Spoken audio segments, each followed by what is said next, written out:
দুনিয়া এবং আখিরাতে সর্বোত্তম কল্যাণ লাভ করতে চাইলে আল্লাহ রাব্বুল আলামিন কুরআনুল কারীমের ভিতরে খুব সুন্দরভাবে একটি দোয়া শিক্ষা দিয়েছেন।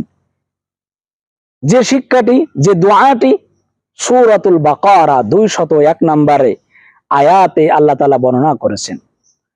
দুনিয়াতে সফলতা চাও, কল্যাণ চাও, আখিরাতে মুক্তি চাও, সর্বোত্তম জান্নাত যদি চাই, তাহলে আল্লাহ তাআলা খুব সুন্দরভাবে কোরআনের ভিতরে একটি দোয়া আমাদের শিক্ষা দিয়েছেন। আল্লাহ রাব্বুল আলামিন এই ব্যাপারে বলছেন, ইয়া আইয়ুহাল্লাযীনা আমানু যিকুরুল্লাহা যিকরান কাসীরা ওয়াসাব্বিহুহু বুকরাতাও ওয়া আসীলা। হে ঈমানদারেরা, তোমরা আল্লাহ রাব্বুল আলামিনকে স্মরণ করো, আল্লাহ তাআলার কাছে দোয়া করো। আল্লাহ রাব্বুল আলামিন অন্যত্রই বলছেন, উদউনি আস্তাজিব লাকুম, তোমরা যদি আমাকে ডাকো তাহলে আমি তোমাদের ডাকে সাড়া দিব। এই জন্য আমাদের নামাজ, চলাফেরা, উঠা বসা, কথাবার্তা, সর্বক্ষেত্রে আমরা একটি দোয়া যদি পাঠ করতে পারি, আল্লাহ রাব্বুল আলামিন তাহলে আমাদের কল্যাণ দান করবেন, দুনিয়াতে আখিরাতে মুক্তি করবেন। এই দোয়াটি হলো, রব্বানা আতিনা ফিদ দুনিয়া হাসানা ওয়া ফিল আখিরাতি হাসানা ওয়া কিনা আযাবান নার।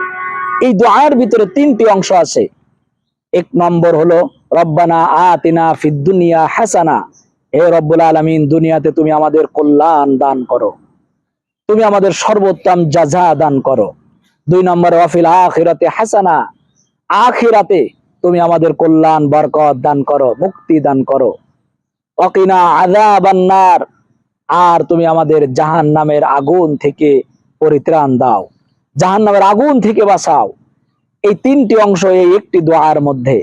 এই জন্য এই দোয়াটি যদি আমরা সর্বক্ষেত্রে পাঠ করি, সব সময় পাঠ করি, তাহলে আল্লাহ রাব্বুল আলামিন দুনিয়া আখিরাতে আমাদের কল্যাণ, মুক্তি দান করবেন, জাহান্নামের আগুন থেকে নাজাত দিয়ে দিবেন। দোয়াটি আমি আবার বলছি, রব্বানা আতিনা ফিদ দুনিয়া হাসানা ওয়া ফিল আখিরাতি হাসানা ওয়া কিনা আযাবান নার।